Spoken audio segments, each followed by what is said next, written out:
청년부 여러분 안녕하세요. 예수님 믿어도 죄를 짓나요? 라는 주제로 함께 말씀 나눠보도록 하겠습니다. 이런 질문 많이 하셨을 것 같습니다. 예수님 믿어도 죄를 짓나요? 나는 분명히 예수님을 믿는데, 나는 분명히 하나님을 믿는데, 나 정말 은혜롭게 찬양 부르고 기도할 때 은혜 받고 말씀 들을 때 은혜 받았는데, 다음날 아침에 됐을 때 왜 내가 여전히 세상 사람들과 전혀 다르지 않는 그런 모습으로 살고 있는 건지, 왜 나는 아직도 여전히 이 죄를 벗어나지 못하고 있는 건지, 이런 고민 한 번쯤 해보셨을 것 같아요. 신자가 예수님을 믿었는데도 여전히 죄를 짓게 되는 이유는 신분은 변하였지만 성분은 그대로이기 때문입니다. 예를 들어서 거지가 있어요. 어느 나라에 어렸을 때부터 골목을 다니면서 구걸해서 그렇게 연명하면서 살았습니다. 그런데 어느 날 왕이, 임금님이 이 거지를 보고 너무 딱히 여겨서 내가 왕자로 삼겠노라 이렇게 중대 발표를 해버리는 거예요.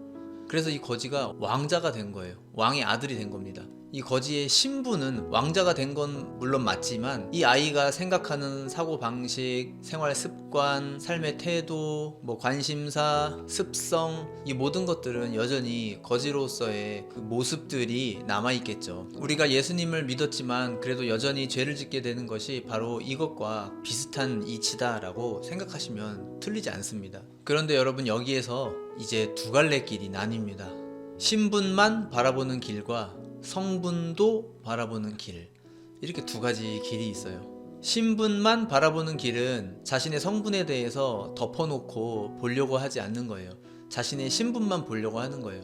난 이런 신분을 가진 사람이야, 그러니 난 당당하게 살 거야, 이렇게만 나아가는 것이죠. 마치 거지가 예전에 자신의 삶의 방식을 자꾸 고수하려고 하면서 자기가 왕자라고 주장하고 다니는 것과 같은 것이죠. 왕자라면 훗날 왕이 될 수업을 받아야겠죠. 좀 더 큰 시각, 새로운 시각으로 세상을 바라보고 한 나라를 통치할 왕의 자녀로서, 왕의 유업을 물려받을 사람으로서 공부도 더 많이 해야 될 것이고 훈련도 많이 받아야 될 겁니다. 만약 그렇지 않다면 이 왕자가 다스리는 나라는 정말 불행한 나라가 될지도 모르겠죠. 우리도 마찬가지로 나는 구원받은 하나님의 자녀야, 난 예수님 믿어, 난 믿는 사람이야, 나 구원받았어, 이것만 자꾸 주장을 하다 보면 아직 왕의 자녀답게 살지 못하는 내 자신의 모습에 대해서는 고쳐보려고 하는 생각을 못 가지게 될 수가 있습니다. 그래서 우리가 걸어나가야 될 길은 두 번째 길, 성분도 바라보는 길이에요. 이 길은 어떤 길이냐면, 내 신분은 바뀌어서 너무 기쁜데 내 성분은 여전히 바뀌지 않은 것에 대해서 민망히 여길 줄 아는 마음인 거예요. 민망히 여길 줄 알고 고쳐보려고 마음을 먹는 그러한 길인 것입니다. 로마서 8장 12절에 보면은요, 그러므로 형제들아, 우리가 빚진 자로 돼 육신에게 져서 육신대로 살 것이 아니니라, 이렇게 말씀합니다. 육신에게 져서 육신대로 살지 말자, 이 말은 우리가 가진 옛 성분대로 그대로 살지 말자, 이 얘기인 거예요. 성분도 바라보는 길은 자신이 얻은 신분에 대해서 빚진 마음을 가지는 길입니다.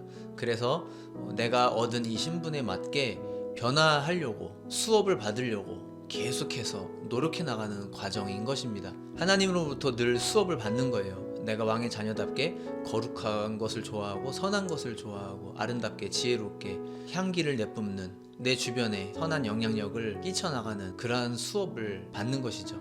이것을 신학적인 표현으로 성화라고 얘기합니다. 성화. 성분이 바뀌어져 나가는 과정을 성화라고 부른다면, 신분이 바뀌어 나가는 과정은 구원이라고 말할 수 있어요. 그래서 이 구원은 전적인 하나님의 사역입니다. 거지가 자기 스스로 신분을 왕자로 바꿀 수가 없죠. 왕이 그렇게 바꿔줬으니까, 자녀로 삼아줬으니까 신분이 바뀐 것이죠. 마찬가지로 우리들도, 저와 여러분도 하나님께서 불러주셨기 때문에 우리가 하나님의 자녀가 된 것이고, 이렇게 교회 다니고 믿음을 가지게 된 거예요.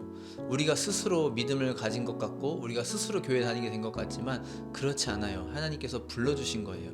그렇다면 성화는 누구의 사역일까요? 하나님의 사역일까요? 아니면 우리의 사역일까요? 성화는 하나님과 우리의 협력 사역입니다.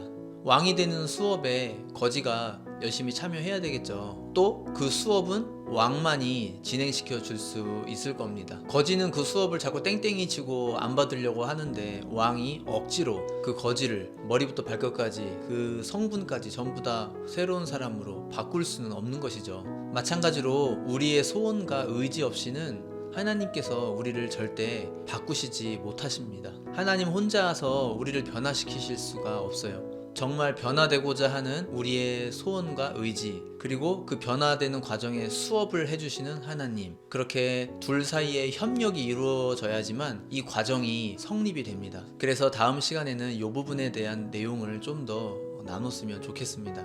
여러분, 예수님 믿어도 죄를 짓습니다. 그러니 내가 혹시 죄를 지었다고 해서 크게 낙담하거나 내 믿음 전체를 다 싸잡아서 의심하거나 하지 마세요. 여러분은 믿는 사람 맞습니다. 여러분은 하나님의 자녀가 맞아요. 다만 아직 우리의 성분이 거기에 따라가지 못하고 있을 뿐인 것이죠. 이제 그 성분을 우리는 다듬어 나가는 과정 중에 있는 것입니다.